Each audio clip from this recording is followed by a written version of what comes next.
આપ જોઈ રહ્યા છો ETV ભારત. નજર કરીએ આજના મહત્વના સમાચાર પર. અરવિંદ કેજરીવાલની ધરપકડ વિરુદ્ધ 31 માર્ચે દિલ્હીમાં મહારેલીનું આહવાન. ઇન્ડિયા ગઠબંધનના દિગ્ગજ નેતાઓ થશે સામેલ. મુખ્યમંત્રી અરવિંદ કેજરીવાલે ઈડી કસ્ટડીમાંથી પહેલો આદેશ કર્યો જાહેર.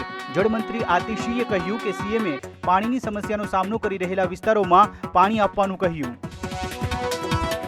ભૂતપૂર્વ વાયુસેનાના પ્રમુખ RKS ભદૌરિયા ભાજપમાં જોડાયા. કેન્દ્રીય મંત્રી અનુરાગસિંહ ઠાકુર અને ભાજપના મહાસચિવ વિનોદ તાવડેની ઉપસ્થિતિમાં ધારણ કર્યો ભાજપનો ખેસ.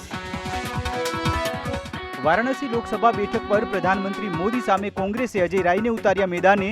સતત ત્રીજી વખત PM મોદી સામે ચૂંટણી લડશે અજય રાય.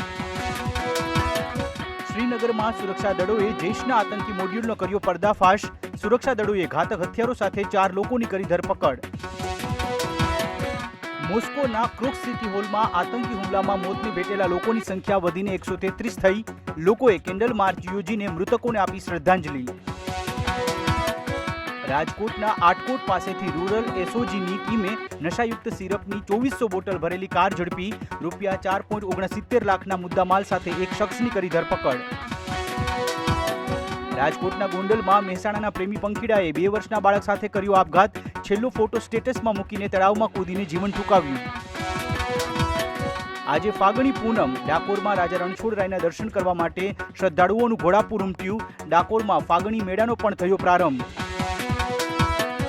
IPLમાં waste ઇન્ડિઝના allrounder Andrei રસેલે Sunrisers Hyderabad સામે રમી તોફાની ઇનિંગ. ટુર્નામેન્ટના ઇતિહાસમાં સૌથી ઝડપી 206 ફટકારી. તો આ હતા અત્યાર સુધીના મહત્વપૂર્ણ સમાચાર. વધુ માહિતી અને સમાચારો માટે લોગિન કરો www.etvbharat.com.